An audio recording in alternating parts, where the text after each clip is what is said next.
Herkese merhaba, bol kazançlı, sağlıklı, güzel bir gün dilerim. Şimdi altın ve gümüşe bugün biraz farklı bir açıdan bakmak istiyorum. Sonuçta dün yaptığım teknik analiz hala geçerliliğini koruyor. Oradaki seviyelerimiz aynen geçerli. Bir değişiklik yok. Aşağıda 19.65-19.22'ye kadar düşüşler gerçekleşebilir demiştik. Çok sert bir şekilde bu bölgeye ulaşıyoruz.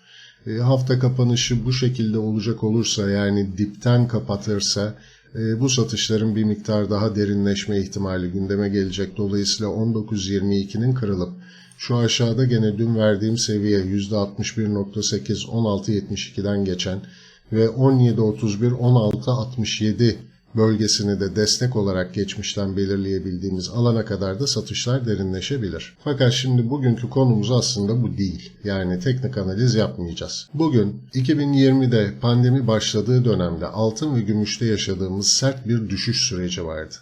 O sürecin bir değerlendirmesini yapmak istiyorum ki bu sayede neden benim gümüşü daha çok ön plana çıkarttığımı, gümüşün olası dönüşlerde getireceği karlılığın neden yüksek olduğunu düşündüğümü grafikler üzerinde yaşanmış bir süreç üzerinden göstermek istiyorum.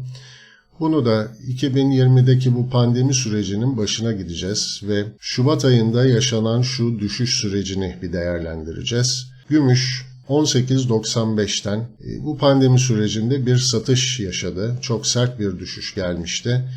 Orada da hatırlarsanız beklenmedik bir pandemi süreci borsalarda çok sert satışları getirdi. Vadeli piyasalarda teminat tamamlamak için altın ve gümüşün satıldığı konuşulduğu bir dönemdi bu.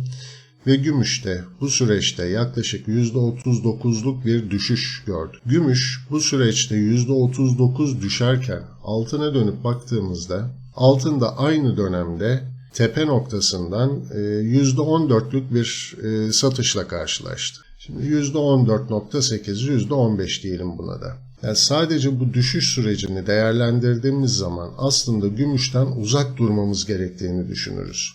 Altın %15 düşerken gümüşün %39 düşmesi aslında ne kadar yanlış bir yatırım kararı olduğunu bize gösteriyor.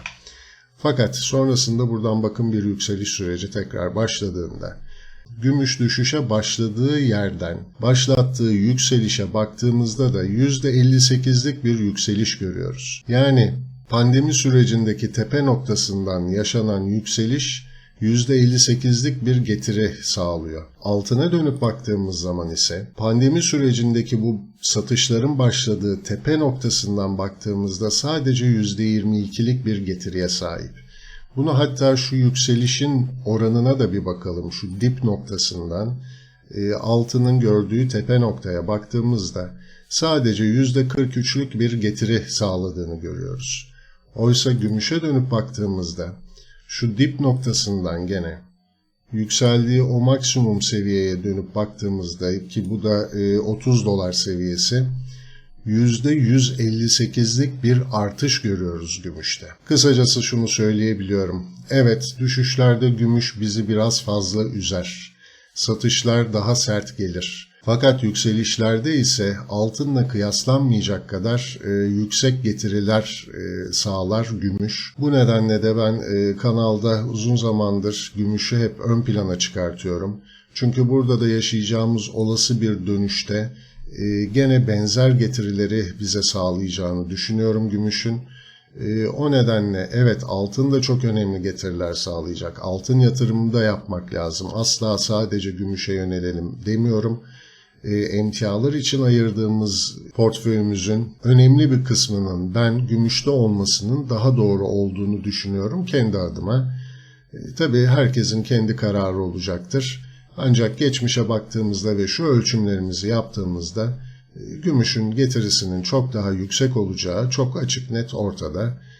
Bu aralar gümüşü çünkü böyle emtialarla eş tutup yani bakırla, demirle, çelikle eş tutup durgunluk sürecinde bu bakır, demir, çelik üretim durduğu için fiyatlarda yaşanacak düşüşün gümüşte de yaşanabileceği yönünde bir algı var.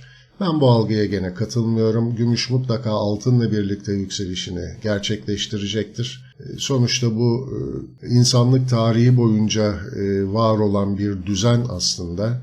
Ve gene yakın tarihte gümüşün bu pandemi sürecinde bakır, çelik, demir bunlar değer kaybederken gümüşün de altınla birlikte aslında ne kadar güçlü yükselişler getirebildiğini de buradan çok net bir şekilde görebiliyoruz. Evet, umarım neden ben hep gümüş tercih ediyorum, neden gümüşü daha ön plana çıkartıyorum. Elbette ki altın da önemli ama gümüşün getirilerinin daha yüksek olacağını söylüyorum.